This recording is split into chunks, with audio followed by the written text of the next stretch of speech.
quick gele tutorial. You see that comment there? This person said, can you use ashoke to do this style? Yes, the one that I did before this one, I used sego gele, so that's why she was asking if you can use ashoke. Any style that you can tie with sego, you can tie with ashoke. Yes, so you can see, very simple. Just make your full pleat at the front. Make sure you divide your gele into two. But if you want the back one to be big, like the standing one now to be big, you can make the front one to be shorter than the back one. Hope you understand. This one that I'm holding now should be longer than the front one if you want it bold. But if you want it normal like this one now, you can just divide your gele into two equal half before you place it on your head. So now I'm going to twist this time. See the way I'm twisting. So I'm going to hide it now one side. Please make sure as you are hiding it, make sure that you push it inside so that that center will be firm. The center will be strong. Okay, if it's not strong, if you start creating your style, that center may pull out. So you just take your time and arrange down,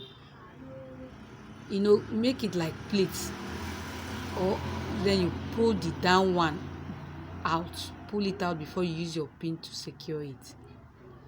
What I need is your attention. Just focus your eyes. You just focus your eyes and let's begin to tie together. Hope you have your gele with you. Don't just watch without practicing. Gele is very, very simple if you keep practicing. Consistency is the key. That is, if you keep practicing, keep doing. Okay, so this is the second side. You pull it out a little, don't over drag it so that the second side will not be too big or not be more than this other side.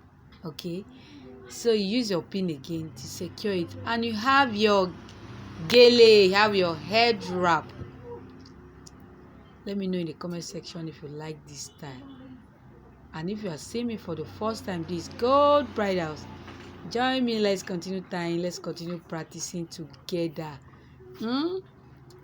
So you can see, just take your time and arrange it to your taste. Arrange it the way you want. Okay, so now I will turn the back so that you can see how I'm going to end the back. So you get your pin, that is if you need pin, but if it's longer like this one, I just push it inside. You see the way I just push it inside, you don't need pin. It's when the gele is not balanced that you can use pin now to hold it together. So let me know in the comment section if you like this gele, and let me show you again another way that you can tie it. You can see, so you push it up a little, like you move it up. The down one now, don't over drag it. Instead of dragging it down, make sure you push it up. Why we are doing that is because we want the gele to, like, the opening, that center, I don't want it to be too open, so that's why we are pushing it up. And the down one will not drag it down too much like the first one.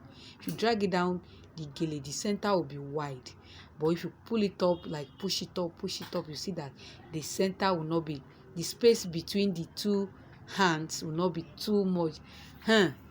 It's not easy to explain gele, but hope you are understanding my explanation, and if you don't understand, please concentrate so that you tie your own. Hope you like it. Let me know in the comment section if you like this gele. So till we meet again in my next video. You can see my cameraman is directing me how to stand, how to take my picture. So you see I'm bending down because my gele almost touched the camera. So bye.